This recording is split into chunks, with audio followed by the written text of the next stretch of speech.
Being the captain means a lot to me. I know a lot of my friends in my freshman and sophomore year were the captain of the team.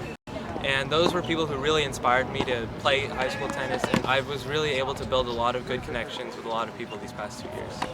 I think the most rewarding part of playing tennis is honestly the connections and friends you make along the way. Some advice I have for tennis beginners is to just get on the court and get out and hit a lot. I usually play more tournaments during the summer. I think my coaches in middle school, high school, and my coach outside of school have helped the most.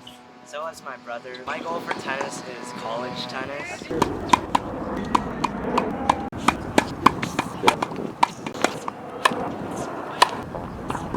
When I got into high school and I was able to join the high school team, that's when I had the most fun playing tennis because of all the people I was practicing with every day. I went through a couple injuries and my ranking did fall, but in the past 2 years in high school for the spring season, I got to the regional #1 seed where me and my partner had a pretty much guaranteed path to make state. Like any other sport or skill, it'll take time, it'll take practice, and the most important thing you can do is have fun.